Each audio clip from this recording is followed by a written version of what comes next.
इस बुलेटिन के प्रायोजक हैं क्लैरिस हॉस्पिटल्स छिंदवाड़ा। शहर में इस बार नवरात्र पर्व को लेकर खासा उत्साह है। सार्वजनिक दुर्गा प्रतिमाओं और उनकी झांकी सजाने का अंतिम दौर है। दरअसल शहर के लालबाग में जबलपुर में पहली बार 26 फीट की ऊंची माता की प्रतिमा विराजित होगी, जो क्षेत्र में लालबाग की माई के नाम से भी जानी जाती है।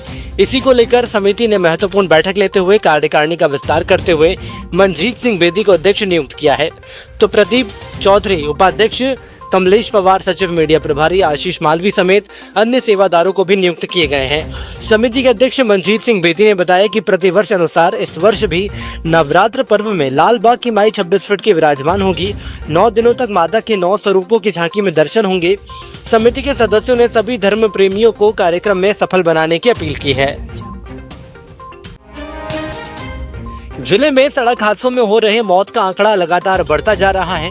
लगातार हो रही मौत पर लगाम लगाने के लिए छिंदवाड़ा पुलिस अब फिर से सख्ती बरत रही है। पुलिस ने सभी बाइक चालकों को हेलमेट पहनना और 4 पहिया वाहन चालकों को सीट बेल्ट लगाना अनिवार्य कर दिया है।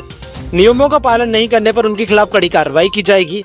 इसी को लेकर जिला सड़क सुरक्षा समिति की बैठक सोमवार को आयोजित की गई, जिसमें collector Shilendra Singh, SP Manish Khatri, ARTO Manoj तहन गुरिया, यातायात DSP सहित अन्य अधिकारियों ने बढ़ते सड़क हादसों पर चर्चा की। बैठक में निर्णय लिया गया है कि नेशनल हाईवे और सेंट्रल एवेन्यू पर बाइक चालकों के लिए हेलमेट और 4 पहिया वाहन चालकों के लिए सीट बेल्ट अनिवार्य होगा। चौक चौराहों पर पुलिस कार्रवाई करेगी।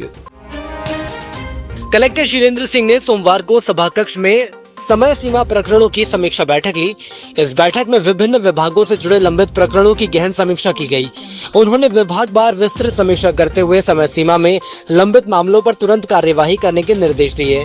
बैठक में सीएम हेल्पलाइन, जन सुनवाई, सीएम हाउस, विभिन्न आयोगों, वरिष्ठ कार्यालयों व राजस्व विभागों एवं नगर निगम द्वारा निर्माणाधीन लंबित प्रकरणों का विश्लेषण किया गया है। कलेक्टर श्री सिंह ने इन सभी प्रकरणों के शीघ्र निराकरण करने के अधिकारियों को निर्देश दिए, ताकि समय सीमा के भीतर सभी शिकायतों और मामलों का निपटारा हो सके। साथ ही हिदायत देते हुए सभी संबंधित विभाग के अधिकारियों को समय सीमा में कार्यवाही करते हुए उनकी विस्तृत रिपोर्ट प्रस्तुत करने के निर्देश दिए गए हैं। मध्य प्रदेश की भाजपा सरकार के राज में गरीब व जरूरतमंदों की आवश्यकताओं पर कोई ध्यान नहीं दिया जा रहा है। सरकार की गलत नीतियों से समाज का हर वर्ग प्रताड़ित व शोषित है।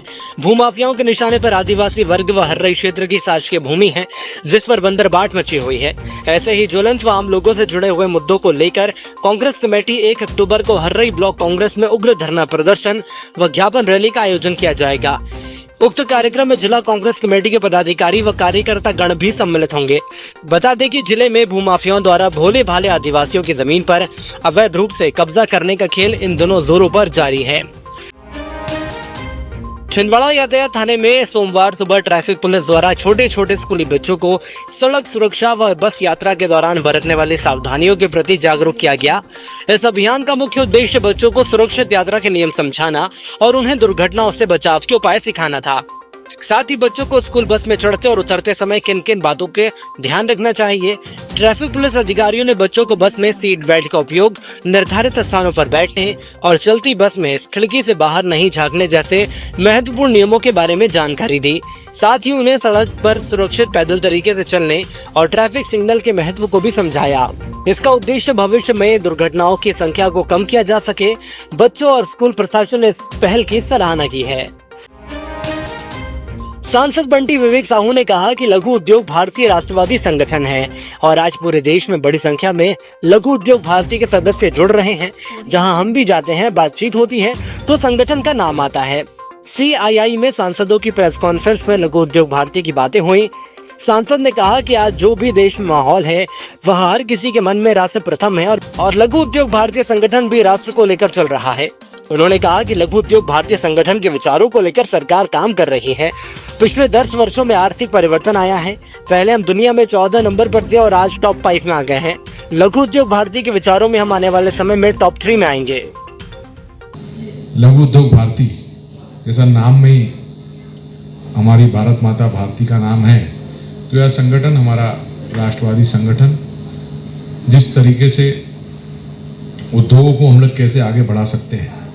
आज़ादी के बाद हमने देखा कि कहीं ना कहीं जो गति थी उद्योगों में और जिस तरीके से वो लोग कार्य कर रहे थे, उसमें और किस तरीके से हम राष्ट्रवाद को जोड़ करके आगे बढ़ सके, इस उद्देश्य से यह हमारा संगठन लघु उद्योग भारती का गठन हुआ। समाजवादी पार्टी ने प्रदेश भर में किसानों, मजदूरों, अनुसूचित जाति, अनुसूचित जनजाति और पिछड़े वर्गों के हितों में विभिन्न मांगों को लेकर ज्ञापन सौंपने का अभियान चलाया है। इसी कड़ी में समाजवादी छिंदवाड़ा ने जिले में किसानों की फसलों के न्यूनतम समर्थन मूल्य निर्धारित करने की मांग रखी। इसमें सोयाबीन के लिए 8,000 रुपए, मक्का के लिए 3,000 रुपए और धान के लिए 5,000 रुपए का न्यूनतम मूल्य तय करने का आग्रह किया गया है। इसके अलावा सपा ने भूमिहीन किसानों, ST, SC और पिछड़े वर्ग के परिवारों को 5-5 एकड़ कृषि भूमि के पट्टे देने की मांग की है। साथ ही पिछड़े वर्गों को मध्य प्रदेश में 27% आरक्षण लागू करने, आवासीन मजदूरों को आवासीय पट्टा देने समेत अन्य मांगों को लेकर सपा ने सीएम के नाम ज्ञापन सौंपा है। आज करो, अभी करो, आज करो, अभी करो, अभी तो ये अंगड़ाई है, आगे और लड़ाई है, अभी तो ये अंगड़ाई है, आगे और लड़ाई है। समाजवादी पार्टी जिले इकाई छिंदवाड़ा द्वारा जिला कलेक्टर के माध्यम से माननीय मुख्यमंत्री के नाम ज्ञापन सौंपा गया, जिसमें किसानों की फसलों का उचित दाम मिले, उनको न्यूनतम मूल्य मिले।